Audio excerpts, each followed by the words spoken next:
C-nya, untuk C dia predicted-nya 15. Nah, nanti bisa menghitung expected return-nya. Begitu. Sebentar, ini saya lihat di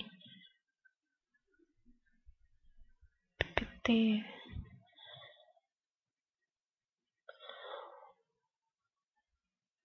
Nah, ini sebenarnya PPT saya ini ya. Nggak tahu kenapa kok jadi kacau. Jadi C-nya itu 15, 10, dan 2. Untuk T-nya 25, 20, dan 1. Jadi ini ya, ini ada di sini. 05, 02 di sini. Kemudian 5, 10, 2, 25, 21. Ini 25, ini 20-nya nggak muncul ya di sini. Ini harusnya ada 20. Ini 20.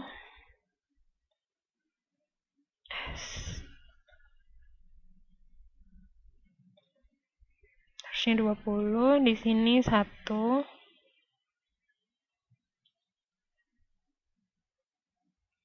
Nah, ini jadi tinggal dihitung aja berapa expected return-nya dari saham C dengan saham T, seperti itu. Tinggal masukin rumus. Variance and standard deviation juga seperti itu. Ini semua tinggal masukin rumus ya. Enggak, ini cuma sekedar pengetahuan aja ya, karena di modul juga nggak ada. Nah, ini. Jadi portofolio itu pada dasarnya merupakan ini, collection of assets. Jadi aset di perusahaan A, aset di perusahaan B, atau aset perusahaan C, seperti itu. Itu merupakan collection of assets. Nah, ini. Namun tetap ya. Jadi dia kan merupakan koleksi, misalnya ada ini. Misalnya aset A, aset B, aset C, seperti itu. Tetap aset risiko dan tingkat keuntungannya A tentu mempengaruhi risiko dan tingkat keuntungan dalam portofolio ini secara keseluruhan, seperti itu. Jadi tetap meskipun mereka apa ya, sendiri-sendiri istilahnya, tapi dalam portofolio ini tentu pada akhirnya tetap berpengaruh, seperti itu. Sehingga ini risk return trade-off for a portfolio is measured by the portfolio expected return and standard deviation. Jadi kita memiliki expected return dan standard deviation itu dua. Masing-masing aset, jadi expected return dan standard deviation-nya masing-masing aset dengan expected return dan standard deviation dari portofolio itu. Seperti itu ya. Ini cara menghitung ini portfolio weights. Gampang sih kalau misalnya weights itu seperti rata-rata tertimbang begitu ya. Itu tinggal di ini aja, tinggal dibagi. Jadi dia kan memiliki, waalaikumsalam warahmatullahi wabarakatuh. Jadi dia memiliki 15.000 untuk invest. Nah, weight itu maksudnya begini. Investasi, katakan gini ya, yang pertama adalah DCLK. Investasi di DCLK ini berapa sih proporsinya di dalam portofolio itu? Nah, seperti itu. Totalnya ini kan pasti 15.000 ya. Nah, berapa proporsi masing-masing? Jadi investasi di DCLA, di DCLK, investasi di KO, INTC, seperti itu. Tinggal menghitung aja, tinggal dibagi untuk portfolio weights. Ini pembagiannya in thousand ya, biar nggak bingung ribuannya. Nah, ini, jadi ada yang namanya portfolio expected return. Kalau tadi kita belajar expected return dari masing-masing aset, sekarang expected return dari portfolio itu sendiri, aset secara keseluruhan, yaitu portfolio itu sendiri. Ini tinggal masukin rumus juga. Jadi ini weight yang udah kita hitung tadi.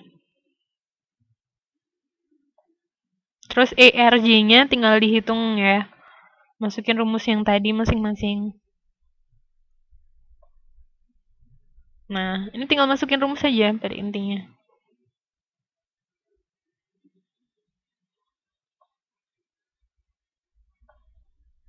Variance juga seperti itu.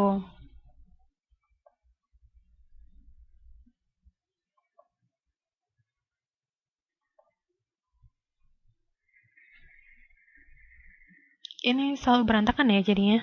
Ini juga sama ya. Jadi state-nya ada boom, ada bust dengan ini aset A dan aset B.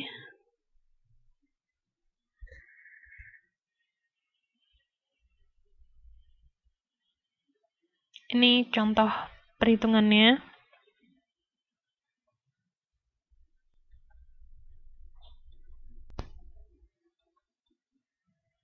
Bisa dibuat latihan nanti ya.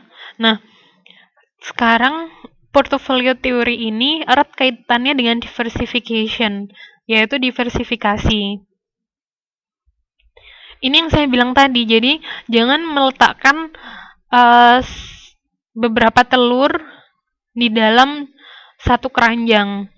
Itu yang namanya diversifikasi. Dalam artian harus diletakkan di perusahaan A, investasi kita ya harus diletakkan di perusahaan A, perusahaan B, pokoknya dipisah. Itu namanya diversifikasi.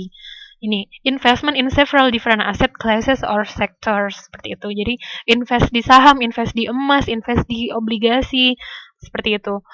Nah, ini.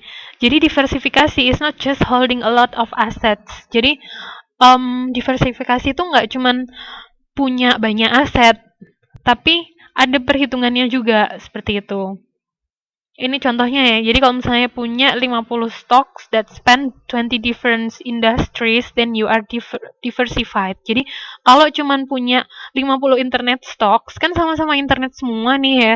Ketika mereka mengalami nggak tahu misalnya suatu ada kejadian apa seperti itu, otomatis sekalinya hilang, sekalinya ini ya kita bisa kehilangan investasi kita gitu.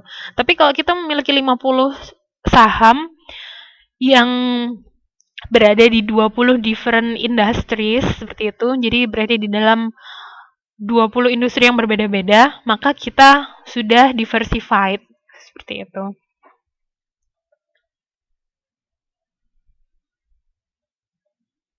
Ini contohnya. Ini prinsip-prinsip diversifikasinya.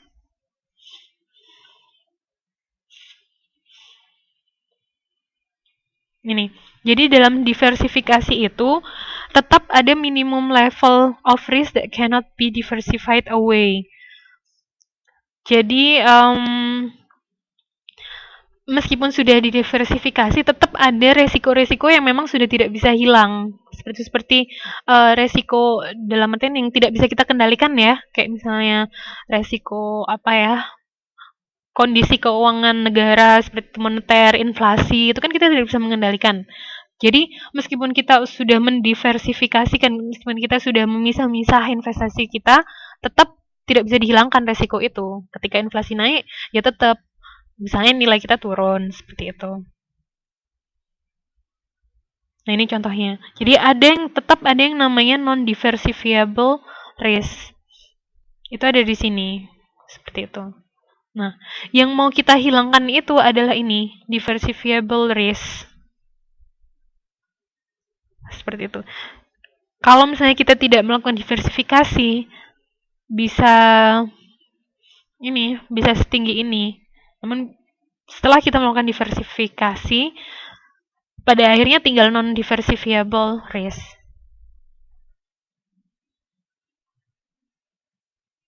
Nih, that can be eliminated. Ini udah ya tadi.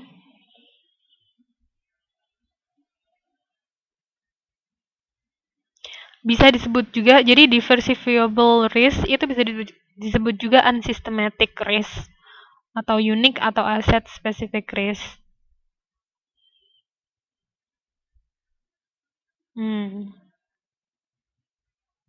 Nah, sekarang kita masuk SML. Kita masuk ini, capital asset pricing model. Nah, dasarnya CAPM itu merupakan SML, security market line. Makanya saya jelaskan dulu mengenai